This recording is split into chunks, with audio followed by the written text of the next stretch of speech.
datang kepada para hadirin sekalian dalam forum kita pada hari ini yang bertajuk Pandangan Tokoh untuk Memartabatkan Bahasa Melayu. Hari ini kita akan mendengar pelbagai pandangan dan pemikiran daripada beberapa tokoh yang berwibawa mengenai perkara yang perlu diambil untuk memartabatkan bahasa Melayu, baik di dalam negara maupun di peringkat antarabangsa. Terlebih dahulu, izinkan saya memperkenalkan panelis kita pada hari ini, iaitu di sebelah kanan saya Saudara Muhammad Luqman Hakim bin Mat Romsi, dan di sebelah kiri saya pula merupakan Saudara Muhammad Hasan Fitri bin Muhammad Noor. Baiklah, tanpa melengahkan masa, kita akan mulakan dengan pandangan pertama. Saya ingin berjumpa Saudara Luqman Hakim untuk berkongsi biodata tokoh yang dipilih olehnya secara ringkas dan serba sedikit. Baiklah, dan terima kasih kepada Saudara Afiq selaku penggerak forum kita pada hari ini. Tokoh tempatan yang akan saya usulkan peranan dan pemikirannya untuk memartabatkan bahasa Melayu untuk hari ini ialah Profesor Emeritus Datuk Dr. Asmah Haji Omar.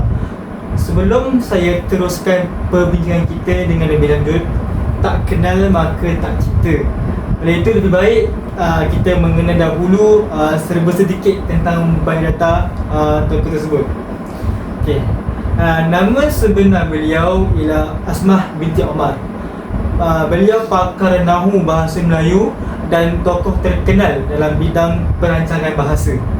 Beliau juga Profesor Kerusi Tamadun Melayu Zabbar dan pengarah Institut Tamadun Melayu di Universiti Pendidikan Sultan Idris ataupun UPSI di Tanjung Malim, Perak. Sebelum itu, beliau ialah ahli akademik Universiti Malaya dari tahun 1993 sehingga persaraannya sebagai Timbalan Naib Kaunselor Universiti Malaya. Di samping itu, beliau juga pernah menyandang jawatan Dekan Fakulti Bahasa dan Logistik serta merupakan anggota Jawatan Kuasa Tetap Bahasa Melayu. Beliau lahir pada 5 Mac 1940 di Jitra, Kedah, dari sebuah keluarga yang berpendidikan tinggi. Pendidikan awal dan menengahnya bermula di Kedah. Beliau meneruskan pengajiannya di Universitas Indonesia dan memperolehi sarjana muda dan sarjana sastra. Beliau kemudiannya melanjutkan pengajiannya hingga mendapat ijazah kedoktoran dari University of London dalam bidang General Linguistics. Pada tahun 2000, Datuk Prof. Dr. Haji Asmah Omar menerima anugerah gelaran doktor persuratan di LITT atau DIL.LIT dari Universiti Malaya kerana sumbangannya yang amat besar dalam bidang kesarjanaan ilmu linguistik di Malaysia. Selain daripada kerjayanya sebagai ahli akademik, Asmah juga terkenal sebagai penulis prolifik dalam bidang tata bahasa Melayu dan perancangan bahasa Melayu.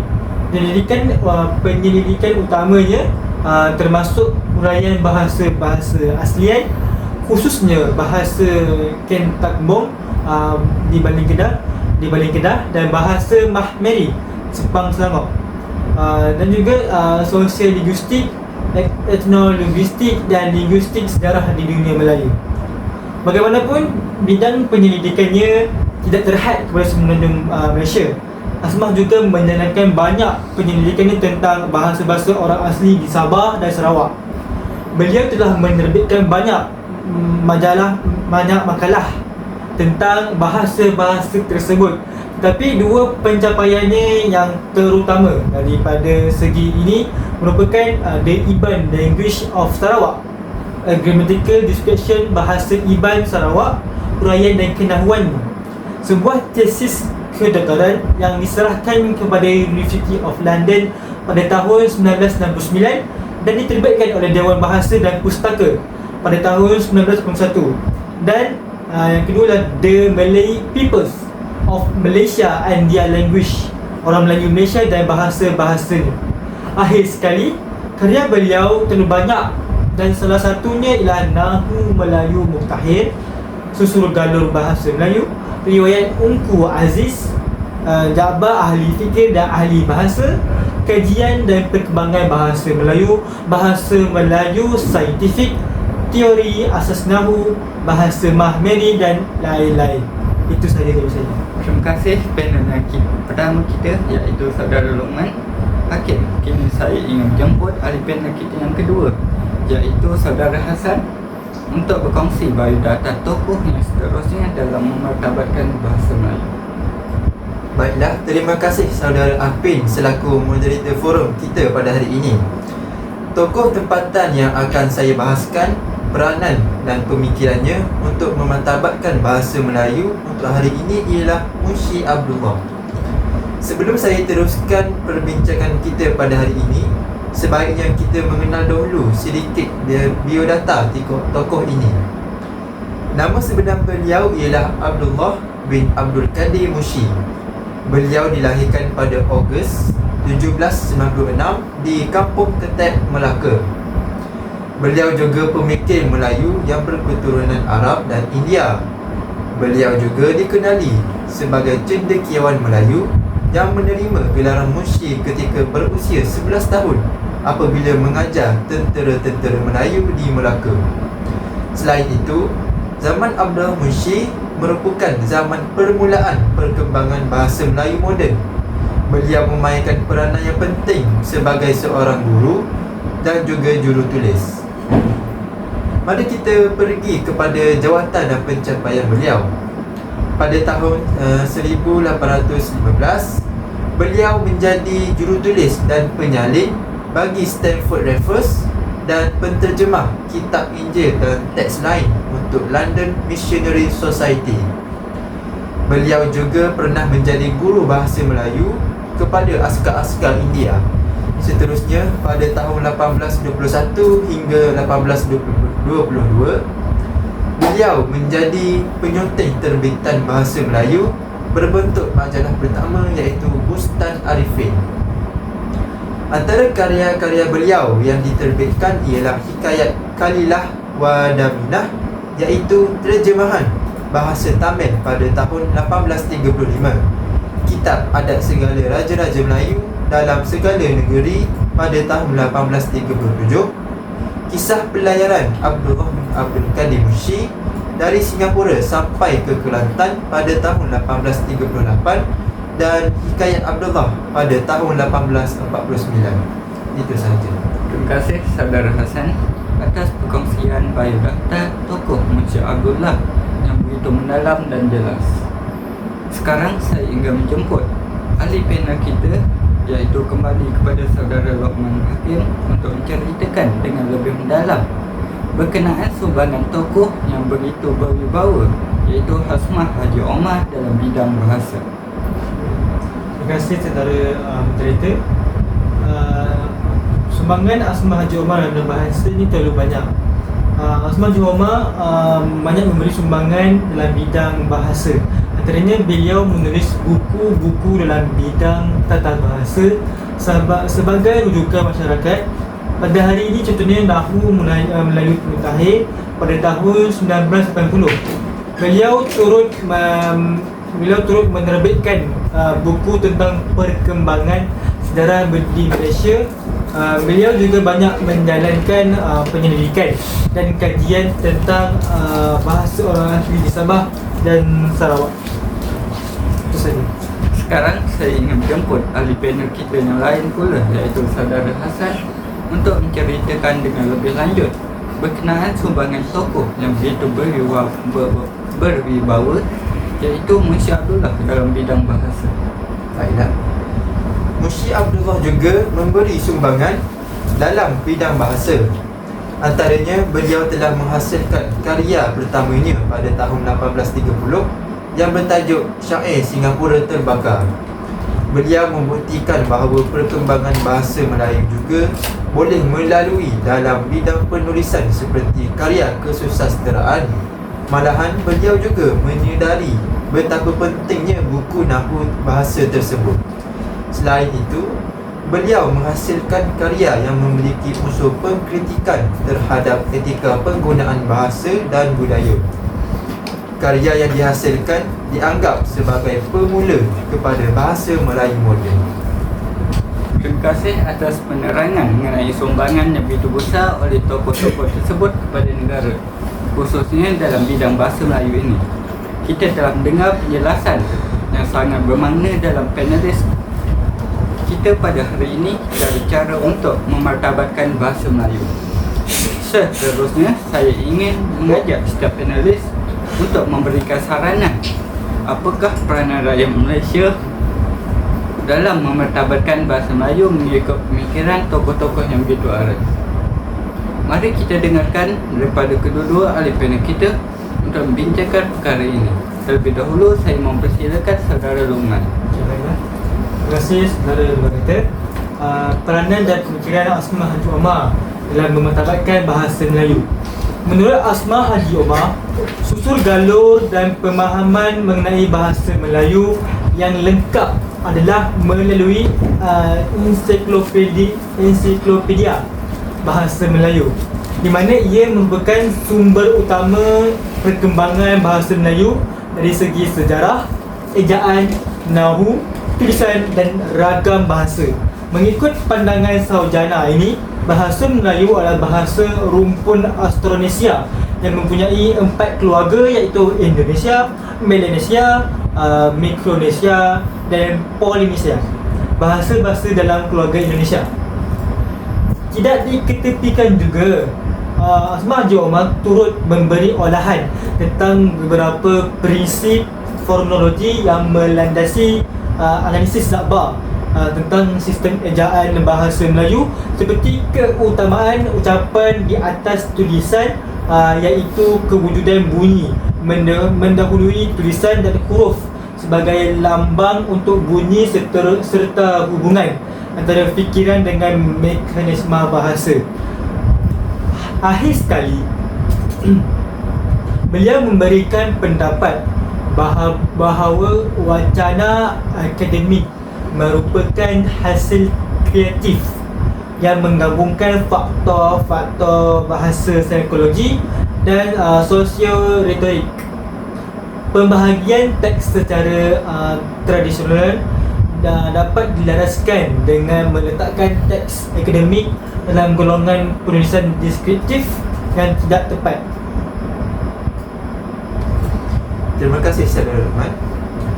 Menurut Munsyi Abdullah, peranan dan pemikiran beliau dalam memartabatkan bahasa Melayu ialah nahu bahasa Melayu yang ditulis oleh orang asing merupakan pengubahsuaian nahu bahasa mereka sendiri yang cuba dipraktikkan ke dalam bahasa Melayu. Menurutnya lagi, nahu sesebuah bahasa tidak dapat menyelesaikan 100% mengenai masalah dalam bidang bahasa. Beliau menjelaskan nahu sesuatu bahasa yang dikaji oleh orang asing mempunyai tujuannya, iaitu kepentingan tertentu, bukannya tentang kepentingan kajian ilmiah. Beliau bersungguh-sungguh mendalami ilmu bahasa Melayu dan menyatakan kerugian bahasa Melayu yang tidak mahu mempelajari bahasa mereka sendiri. Hal ini dapat dijelaskan lagi dengan karyanya yang berjudul Hikayat Abdullah. Karya Hikayat Abdullah menekankan konsep pemikiran masyarakat dalam bidang agama, ekonomi, politik dan moral. Beliau menegaskan kewajaran seseorang itu untuk mementingkan bahasa dalam karya tersebut. Dan akhir sekali, beliau membuat perbandingan mengenai orang Melayu dan orang Inggeris, serta pada masa yang sama beliau memuji kepribadian orang Inggeris selain membuka pemikiran orang Melayu terhadap kebaikan dan kemajuan. Munsyi Abdullah berjaya menimbulkan semangat cinta terhadap bahasa ibunda dalam kalangan masyarakat Melayu pada zaman pra-merdeka. Itu. Begitu hebat peranan-peranan yang dimainkan oleh kedua-dua tokoh ini dalam memartabatkan bahasa Melayu. Jelaslah di sini bahawa bahasa merupakan jiwa bangsa. di mana mereka sanggup untuk mendalami ilmu bahasa demi meningkatkan lagi martabat bahasa Melayu ini. Sekarang mari kita lihat apakah persamaan dalam usaha kedua-dua tokoh ini dalam memartabatkan bahasa Melayu mengikut pemikiran mereka. Baiklah, persamaan bagi kedua-dua tokoh tempatan ialah mereka memainkan peranan yang penting dalam usaha memartabatkan bahasa Melayu dan banyak memberi sumbangan yang baik dalam aspek bahasa Melayu. Misalnya, kedua-dua tokoh ini mengarang buku-buku berkaitan perkembangan sejarah bahasa Melayu di Malaysia. Selain itu, mereka menegaskan tentang nahu bahasa yang menjadi asas utama dalam bidang penulisan. Dan seterusnya, mereka menekankan aspek tata bahasa yang merupakan undang-undang tertinggi dalam sistem bahasa. Baik, oleh itu, itulah pandangan saya tentang persamaan kedua-dua tokoh ini. Jika ada persamaan, pasti ada perbezaan. Itu yang boleh saya ungkapkan untuk meneruskan lagi sidang kita pada hari ini mengenai perbezaan pandangan yang dilontarkan oleh tokoh-tokoh berikut. Baiklah, sekarang silakan ahli panel kita untuk memberikan lebih penjelasan berkaitan perbezaan yang terdapat pada Hasmah Haji Omar dan Munsyid Abdullah. Silakan. Di pendapat saya, bagi perbezaan kedua-dua tokoh tempatan ialah bagi Hasmah Haji Omar, beliau banyak memberi penjelasan tentang asal-usul bahasa Melayu, iaitu yang berkaitan dengan bahasa rumpun Austronesia. Yang kedua pula, beliau memberikan keutamaan dalam prinsip fonologi yang melibatkan tentang sistem ejaan bahasa Melayu. Dan beliau juga memfokuskan tentang wacana akademik, iaitu melibatkan faktor-faktor bahasa, psikologi dan sosio-retorik. Bagi tokoh Munsyid Abdullah pula, beliau menitik beratkan kerugian bangsa Melayu yang tidak mahu meneroka dan mengkaji bahasa ibunda mereka sendiri.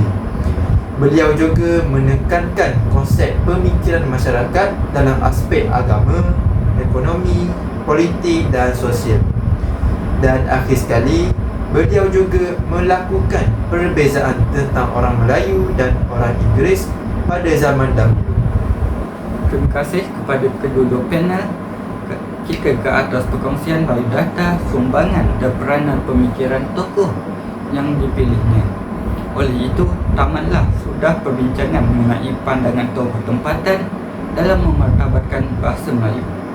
Walau bagaimanapun, forum kita masih belum berakhir kerana kita akan teruskan lagi forum ini pada pandangan tokoh antarabangsa pula berkenaan dalam memartabatkan bahasa Melayu ini.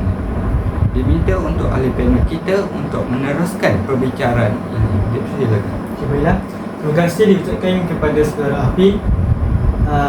Seterusnya kita akan pergi ke tokoh barat yang akan saya sampaikan peranan dan pemikirannya untuk memartabatkan bahasa Melayu. Untuk hari ini ialah O.T. Duset. Jika kita telusuri lebih mendalam, sebaiknya kita mengenal serba sedikit tentang beliau.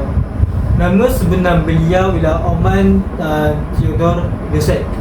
Beliau dilahirkan di Surrey, England pada 16 November 1896. Sebaik sahaja beliau menamakan pengajiannya di Eastbourne College, University of London, beliau ditugaskan sebagai guru di Sekolah Tinggi Melaka pada tahun 1912. Beliau juga dilantik sebagai pengetua di Maktab Latihan Melayu pada 1914. Dalam perkhidmatan beliau juga dilantik sebagai penolong pengarah pelajaran Melayu pada 1923 dan menyandang jawatan sebagai pengetua di Sultan Idris Training College SITC yang dikenali sebagai Universiti Pendidikan Sultan Idris. Antara karya beliau Kitab Pelita Mengarang pada tahun 1923 yang ditulis bersama Muhammad Hashim Hantalib. Seterusnya ialah Kitab Pedoman Guru Penggal 1 dan 2 pada tahun 1926. Selain itu praktikal modern Malay and introduction to the curricular language graduate Malay reader 1949, dan akhir sekali hujungan kitab hisab. Itu saja tentang sedikit biodata OT dosen.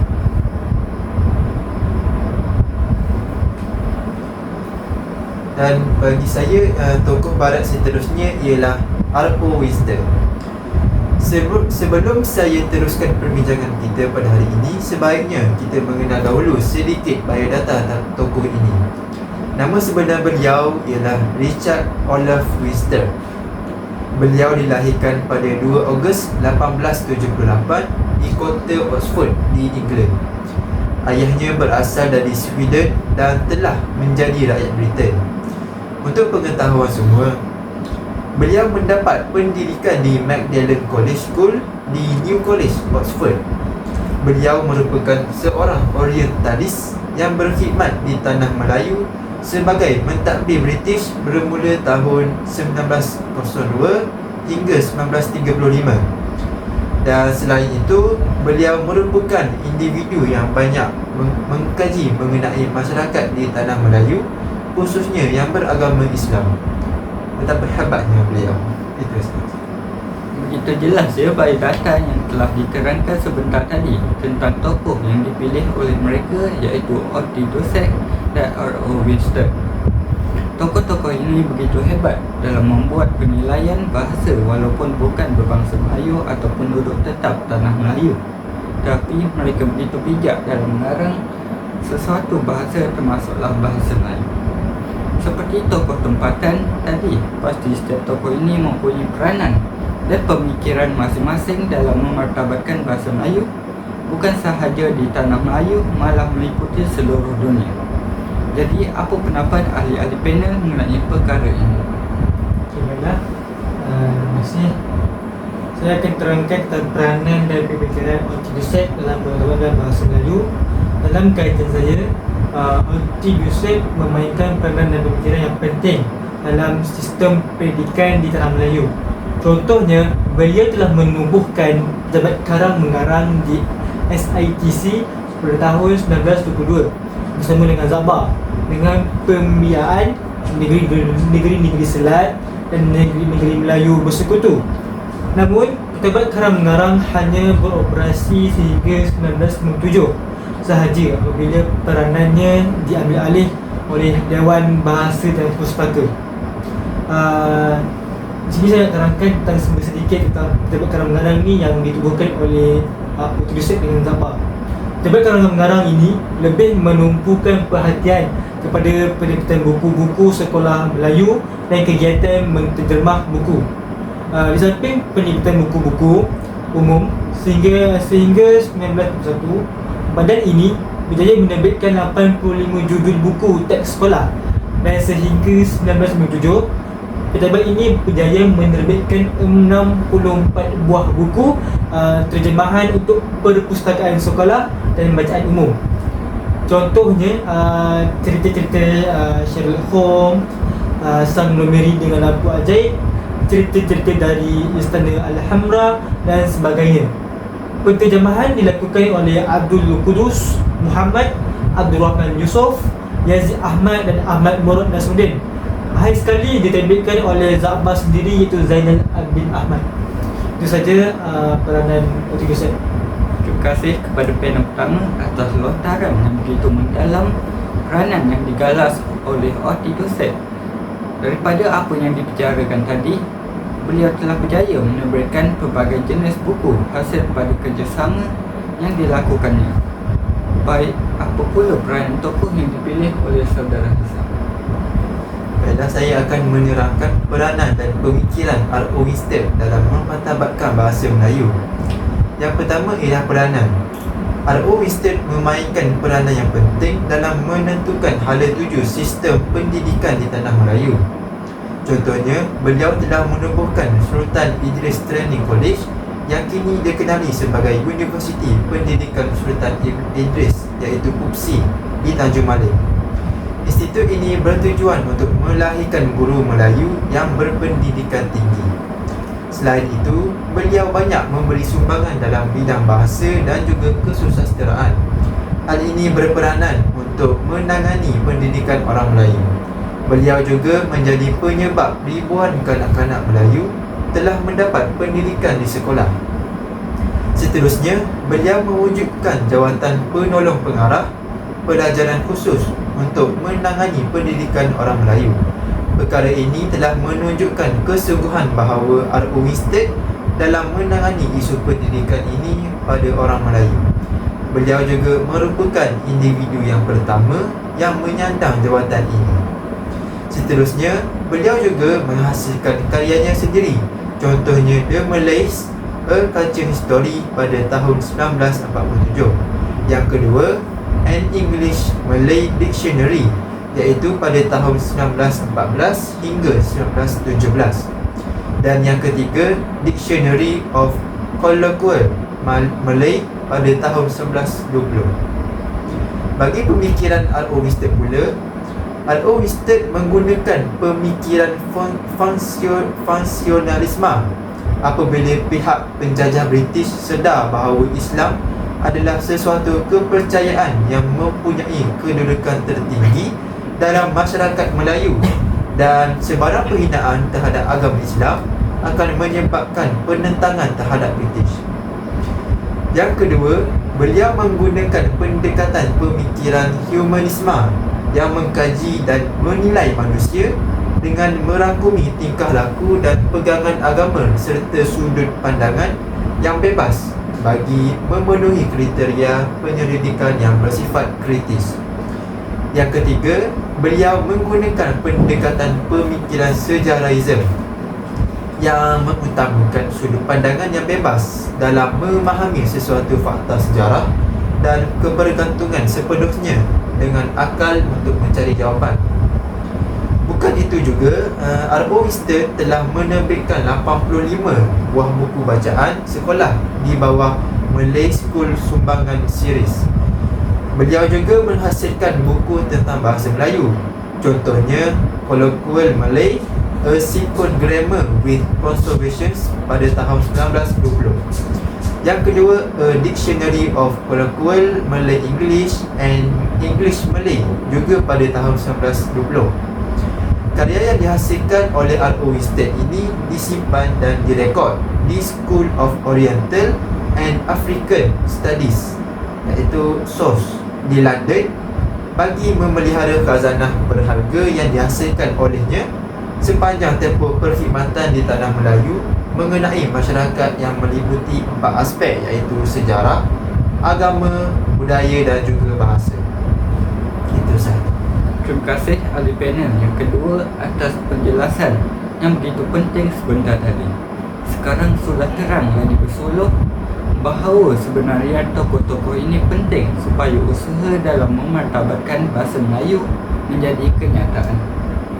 Sebelum kita mengakhiri forum ini, saya ingin menambah soalan kepada kedua panelis kita untuk menerangkan persamaan yang terdapat pada setiap tokoh tersebut melalui peranan dan pemikiran mereka.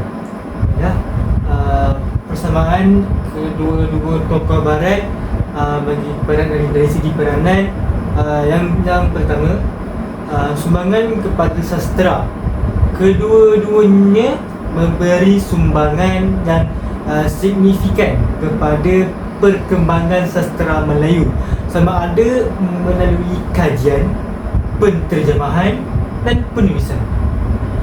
Dan kedua pula, pendidikan dan penyebaran ilmu. Mereka berdua terlibat dalam aspek pendidikan, sama ada secara langsung atau tidak langsung, dalam mengembangkan pemahaman dan perhargaan terhadap bahasa dan sastera Melayu.